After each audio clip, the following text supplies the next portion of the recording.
വയനാട്ടിൽ റോഡിന് കുറുകെ വീണ മരത്തിന് അടിയിലൂടെ സാഹസികമായി മുന്നോട്ട് നീങ്ങിയ ഒരു KSRTC ബസ് കോഴിക്കോട് മൈസൂർ ദേശീയപാതയിൽ മുത്തങ്ങ എടത്തറയ്ക്ക് സമീപമാണ് ഈ സംഭവം. വിവരമറിഞ്ഞെത്തിയ സുൽത്താൻ ബത്തേരിയിൽ നിന്നുള്ള ഫയർഫോഴ്സാണ് മരം മുറിച്ച് നീക്കിയത്. ആ ദൃശ്യങ്ങളാണ് നമ്മൾ കാണുന്നത്.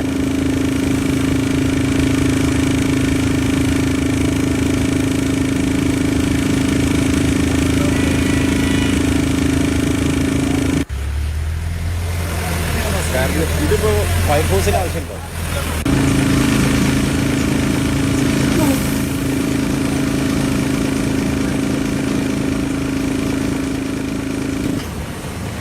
കമൽ വിവരങ്ങൾ നൽകാനായിട്ടുണ്ട്. കമൽ, നമ്മൾ ദൃശ്യം കാണുമ്പോൾ തന്നെ അതിന്റെ സാഹസികത എത്രത്തോളമാണെന്ന് മനസ്സിലാകുന്നുണ്ട്.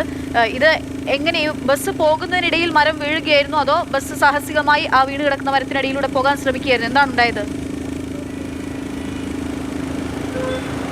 അക്ഷയ, മരം വീണ് കിടക്കുകയായിരുന്നു. കോഴിക്കോട് മൈസൂർ ദേശീയപാതയാണ്. അന്തർ സംസ്ഥാന റൂട്ടിൽ കോഴിക്കോട് ബംഗളൂരു സർവീസ് നടത്തുന്ന KSRTCയുടെ സൂപ്പർ എക്സ്പ്രസ് ബസ്സാണ് അത്തരത്തിൽ മരത്തിനടിയിൽ കൂടി പോകുന്നത്. മരം ബസ്സിന് മുകളിലേക്ക് വീണതല്ല, ബസ് എങ്ങനെയെങ്കിലും കടന്നു പോകാനുള്ള ഒരു ശ്രമമാണ് നടത്തിയത്. അതാണ് ഇത്രയും അപകടകരമായ രീതിയിൽ കലാശിച്ചത്.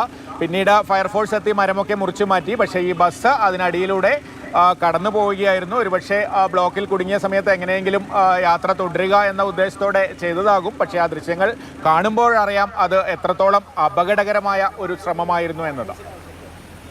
തീർച്ചയായിട്ടും ബാക്കി വാഹനങ്ങളൊക്കെ അവിടെ നിൽക്കുകയാണ്, ബ്ലോക്കിൽ പെട്ടിരിക്കുകയാണ്. ആ സമയത്ത് സാഹസികതയോ അല്ലെങ്കിൽ ആളുകളെ എത്തിക്കാനുള്ള ഡ്രൈവറുടെ ഒരു വിചാരമൊക്കെ ആകണം.